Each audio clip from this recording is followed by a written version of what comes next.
ಚಿಕ್ಕಬಳ್ಳಾಪುರ ಜಿಲ್ಲೆಯ ಚಿಂತಾಮಣಿ ತಾಲೂಕಿನ ತಹಶೀಲ್ದಾರ್ ಕಚೇರಿಯಲ್ಲಿ ಇಂದು ವಿಶ್ವಜ್ಞಾನಿ ಭಾರತ ರತ್ನ ಮಹಾನ್ ಮಾನವತಾವಾದಿ ಡಾಕ್ಟರ್ ಬಾಬಾ ಸಾಹೇಬ್ ಅಂಬೇಡ್ಕರ್ ಅವರ 135ನೇ ಜನ್ಮದಿನವನ್ನು ಆಚರಿಸುವುದರ ಬಗ್ಗೆ ಹಾಗೂ ಜಗಜೀವರಾಮ್ ಅವರ ಜನ್ಮದಿನವನ್ನು ಆಚರಿಸುವುದಕ್ಕೆ ಪೂರ್ವಭಾವಿ ಸಭೆಯನ್ನು ಹಮ್ಮಿಕೊಳ್ಳಲಾಗಿತ್ತು. ಸಭೆಯಲ್ಲಿ ಪೂರ್ವ ಸಿದ್ಧತೆಗಳ ಬಗ್ಗೆ ಹಾಗೂ ಕಾರ್ಯಕ್ರಮ ರೂಪುರೇಷೆಗಳ ಬಗ್ಗೆ ಸವಿಸ್ತಾರವಾಗಿ ಸಮುದಾಯದ ಮುಖಂಡರ ಜೊತೆ ಚರ್ಚಿಸಲಾಯಿತು. ಕಾರ್ಯಕ್ರಮಕ್ಕೆ 5 ರಥಗಳನ್ನು ಆಯೋಜಿಸಲಾಗಿತ್ತು. ಒಂದು ರಥವನ್ನು ವಿಶೇಷವಾಗಿ ಅಲಂಕರಿಸಲಾಗುವುದು ಎಂದು ತಹಶೀಲ್ದಾರ್ ಅವರು ಹೇಳಿದ್ದಾರೆ. ಹಾಗೂ ಕಾರ್ಯಕ್ರಮವನ್ನು ತಾಲೂಕು ಪಂಚಾಯತ್ನ ಆವರಣದಲ್ಲಿ ಹಮ್ಮಿಕೊಳ್ಳಲಾಗಿದೆ ಎಂದು ತಿಳಿಸಿದರು. ಈ ಸಂದರ್ಭದಲ್ಲಿ ರಾಷ್ಟ್ರೀಯ ಹಬ್ಬಗಳ ಆಚರಣೆ ಸಮಿತಿಯ ಅಧ್ಯಕ್ಷರಾದ ಸುದರ್ಶನ್ ಯಾದವ್, ಸಮುದಾಯದ ಹಿರಿಯ ಮುಖಂಡರಾದ ರೆಡ್ಡಪ್ಪರವರು, ಮುನಿ ಆಂಜನೇಯ, ಮಾಳಪ್ಪಲ್ಲಿ ಮಂಜಣ್ಣ, ಚೆನ್ನಕೇಶವಪುರ ಕೃಷ್ಣಪ್ಪ, ರಾಜೇಂದ್ರ ಬಾಬು ಕೈವಾರ, ಮಂಜಣ್ಣ, ಸಂತೋಷ್, ಶ್ರೀನಿವಾಸ್ ಹಾಗೂ ಇನ್ನೂ ಅನೇಕ ಸಮುದಾಯದ ಮುಖಂಡರು ಉಪಸ್ಥಿತರಿದ್ದರು.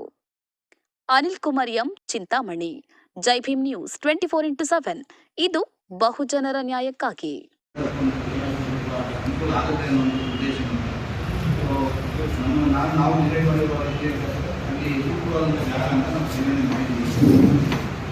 ಮುಂದೆ ವಿಚಾರ 2 ವರ್ಷ ಕೂಡ ನಾವು 50 ಜನ ಮಕ್ಕಳಿಗೆ ನಾವು ನಿರ್ಮಾಣ ಅಂದ್ಕೊಂಡಿದ್ವಿ. 25 ಜನ ಅವರು ಏನು ಇಷ್ಟಿದೆ ಅದನ್ನು ನಾವು ನಮ್ಮ ಬಾಬು ಈ 2 ಜಯಂತಿಯನ್ನು ನಾವು 14ನೇ ತಾರೀಕಿಗೆ ಬೇರೆ ಕಾರ್ಯಕ್ರಮವನ್ನು ಮಾಡಿ ಮಕ್ಕಳಿಗೆ ನಮ್ಮ ತಾಲೂಕಿನಲ್ಲಿ ಆಚರಣೆ ಮಾಡಬೇಕು ಅಂತ ಮಾಡಿದ್ವಿ.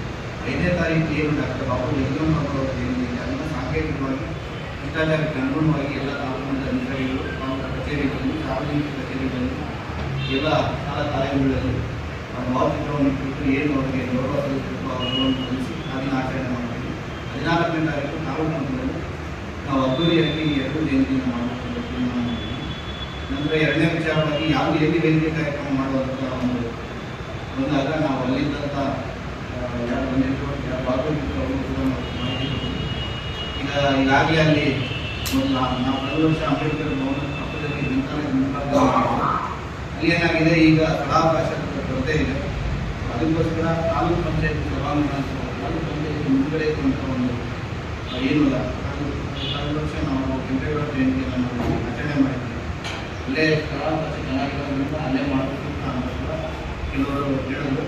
ಸೊ ಅದು ನಮಗೂ ಕೂಡ ಅನುಕೂಲ ಅನಿಸ್ತದೆ. ಯಾಕಂದರೆ ಎಲ್ಲ ವ್ಯವಸ್ಥೆ ಮಾಡಿದ್ರು ಕೂಡ ಬಿಸಿಲಿನ ತಾಪ ಜಾಸ್ತಿ ಇರ್ತದೆ. ಅಲ್ಲಿ ಸ್ವಲ್ಪ ಮಹತ್ವದ ನೆರಳು ಕೂಡ ಇದೆ.